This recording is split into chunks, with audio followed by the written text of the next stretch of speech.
Barry Shank here, language arts teacher at Winona Middle School. I teach grades 7 and 8. And this Understanding What Design platform is brought to you by St. Mary's University, or compliments of them through the MELDT Learning Design and Technology 620 program.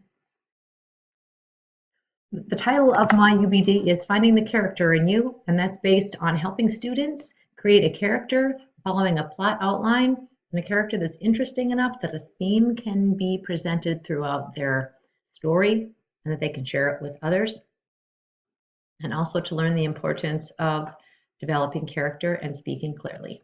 Stage 1 is the story design. I tell students they have 15 days, and in that time we'll understand the elements of the plot mountain and then learn through other short stories and talking with people how to develop character, create imagery, and develop a theme for a story. So you can create your own short story.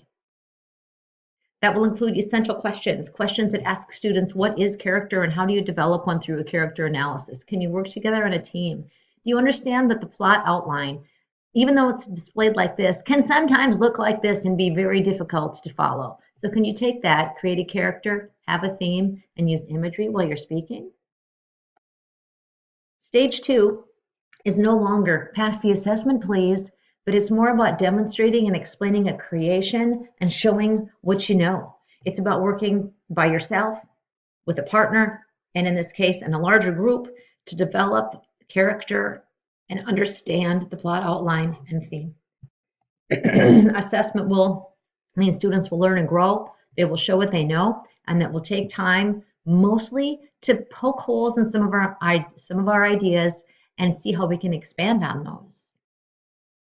We're going to think, ask, learn, and develop. We're going to learn and then use creative exercises. We're going to practice through those, develop a rubric as a class, and then have Chit Chat Fridays where we talk about what we have done for the week on our short stories. Myself, I will use the 6 facets of understanding.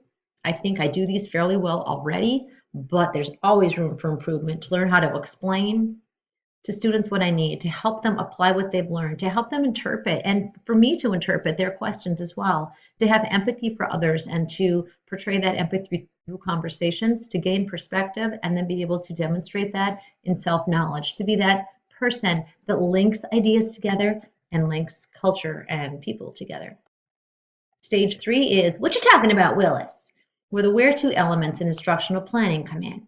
The where, why, and what. Hooking students into understanding the big idea, then give them the equipment and enable them to do what they need to do, to help them revise and rethink in a way that's not going to waste their time, to evaluate and to tailor products for them and for their needs and their personalities, and then overall to help them organize that.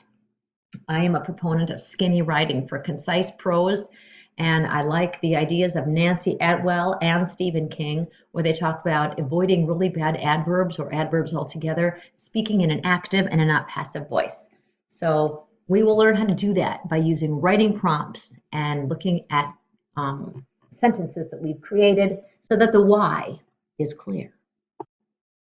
I will use a hook, hopefully the correct bait, and I want to hook them in by showing them videos and giving them samples of short stories, and then pointing out the interesting aspects of people and characters and how that melds in different cultures with our own culture, and showing them similarities in people and how to bring those characteristics out in a story.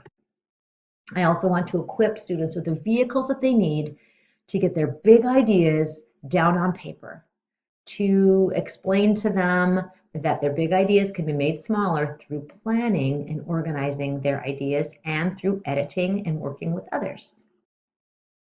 They will need to know that they have a clean slate. They'll have to hand in work samples. I need places for them to work, times where we can ask questions and make exclamations, and then to have these conversations, observations, and products where I can assess and see where students are at and when they can do that for themselves and for others through small writing projects and then a larger writing project. And of course, they need to know how to get a hold of me.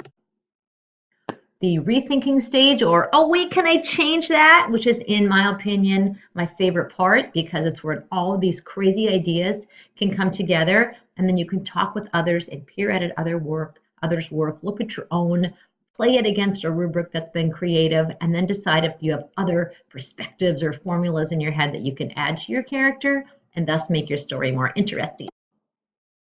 Then there's the evaluating part, or the part where I like to say, let's just be honest about this, but let's be kind. To not be scared, but be prepared for changes so that when the changes come, you can make them.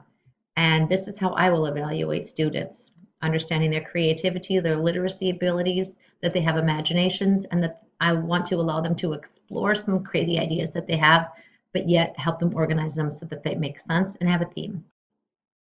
I will help students by tailoring and personalizing the work expectations for them to understand that there are different learning styles and to allow them to use those. And I will test that through our one-on-one conferences.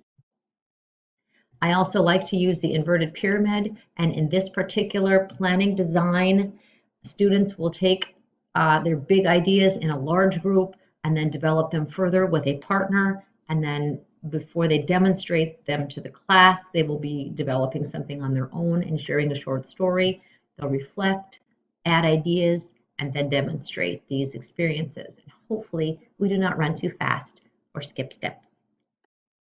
My weekly reflections are fairly clear, that being resourceful and helping and asking for help from others is good and helpful, and others enjoy it. But if I teach without assessment and modeling, then I'm going to invite frustration and wasted time. And that having a detailed plan takes time initially, but saves time eventually and helps me teach well. My critical friend helped me to simplify, to speak clearly and be considerate of English language learners, since she is teaching Spanish, and to help me to recheck my work for multiple learner perspectives. So is my meaning clear so that people from various cultures and with different ideas can understand what I mean? Last of all, thank you.